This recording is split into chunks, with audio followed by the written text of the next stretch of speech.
Greetings, visitor. You stand in Sparta's political center, where all of the city's most important decisions were made. You should feel honored.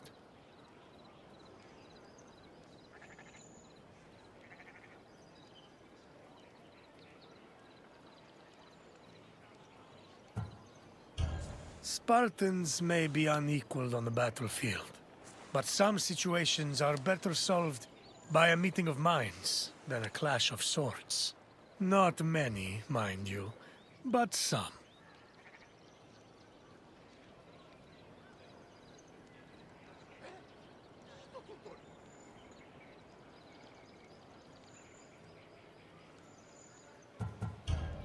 Sparta's political system was unique in the Greek world. While Athenians wasted hours on end whining and wagging their tongues at each other, Spartan kings made their decisions swiftly and deliberately. They preferred action over words. Come find me again when you finish your visit. We will speak more then. Farewell.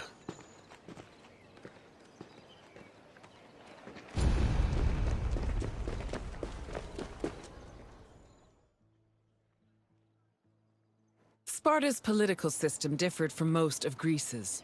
One of its most distinctive features was that it was ruled by two kings. These kings belonged to two separate dynasties, the Eurypontids and the Aegeads, both of which were said to be descended from Heracles. Both kings shared equal powers, and disputes between them required the intervention of special magistrates known as ephors. However, if one of the kings were more charismatic or experienced, they could influence the weaker king's choices.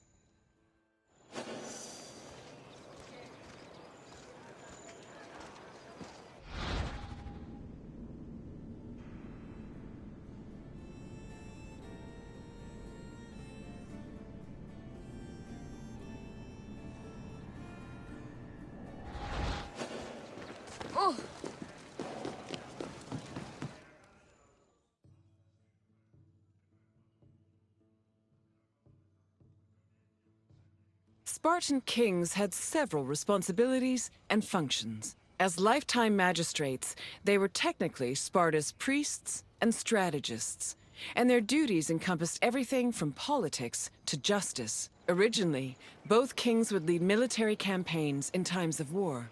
However, from 507 BCE onwards, only one of the two kings could be head of the army. On the battlefield, kings were accompanied by 300 elite soldiers for protection. But being a king wasn't only about working and fighting, they enjoyed special privileges as well. Spartan kings lived at the expense of the city, owned royal estates in the surrounding Perioikic cities, and received the majority of the spoils of war. When they passed away, they were buried with special honors, and the population mourned them for a period of 10 days.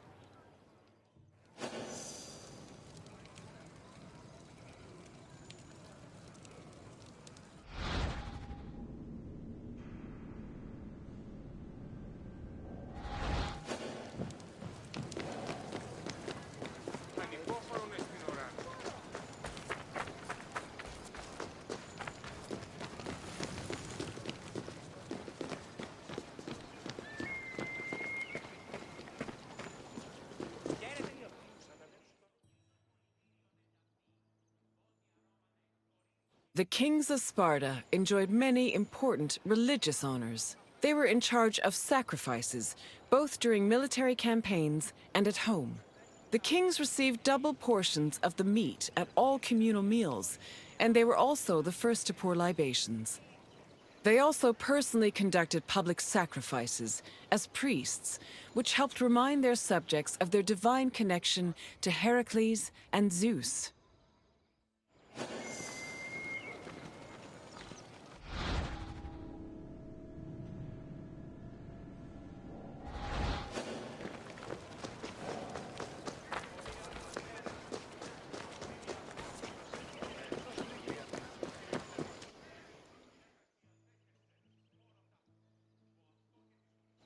The ephors, or overseers, were 5 magistrates elected by the Spartan assembly. They were chosen from among Spartan citizens over 30 and served for 1 year with no possibility of re-election. The Ephors played a large part in administrating the city and were considered the most democratic agents in the Spartan political system. They had judicial power and ordered the dispatching of the Spartan army during wars. They also met and negotiated with representatives from other states, in addition to running the Agoge, the Spartan education system. While not as powerful as the two kings, the Ephors still held great sway over Sparta's affairs.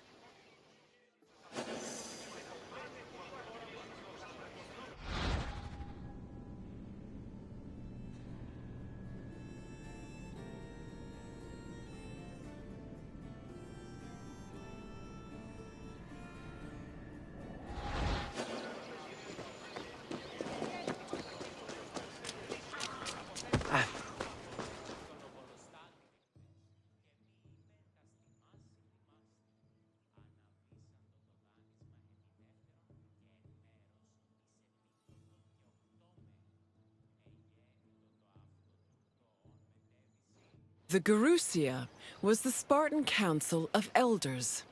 It was made up of the two current kings, as well as 28 elders called Gerontes.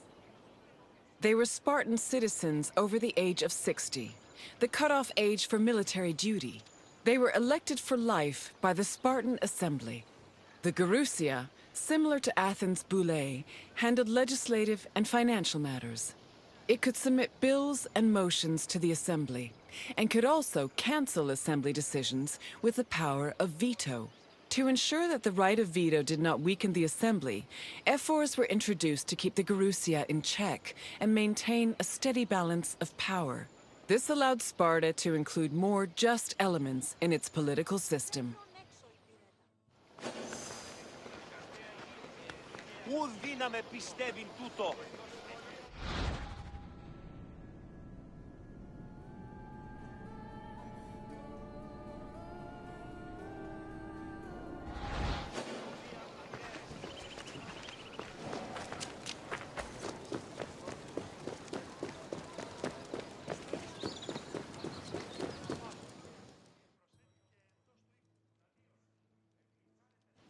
The Spartan Assembly, or the Apella, was made up of Spartan citizens who were over 30 years old. Its exact meeting place remains unknown, but it was presided over by a special member of the Ephors called the eponymous Ephor. The Apella had limited authority, since any decision it made could be overruled by the Gerousia. But thanks to the efforts of the Ephors, it still played an important role in Spartan society. The Apella dealt with topics like foreign affairs, war declarations, peace negotiations, and more.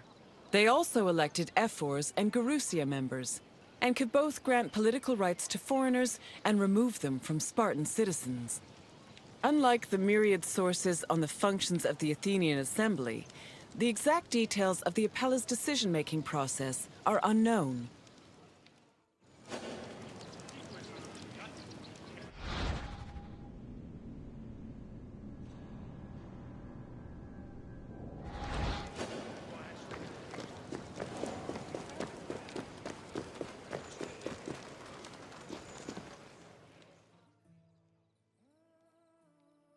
I see you finished.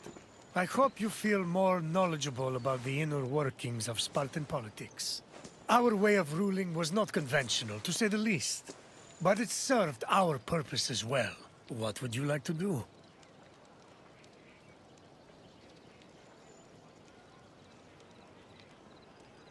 Are you?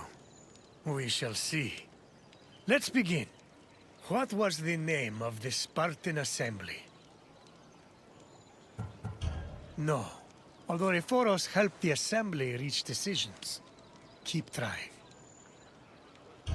Correct. The Spartan Assembly was known as the Apella. Question 2. How many members did the Gerousia have? Yes. The Gerousia consisted of 28 Gerondas and the two kings of Sparta. Last question. What was the name of the Spartan education program? The Apella was the Spartan assembly. We have been over this.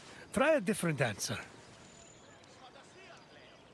The Agora was the central meeting place of many Greek cities. Keep trying. Correct. Our rigorous education program was called the Agogi, and it was overseen by the Air Force. You've done well, Visitor. Very well. As you wish. Come with me.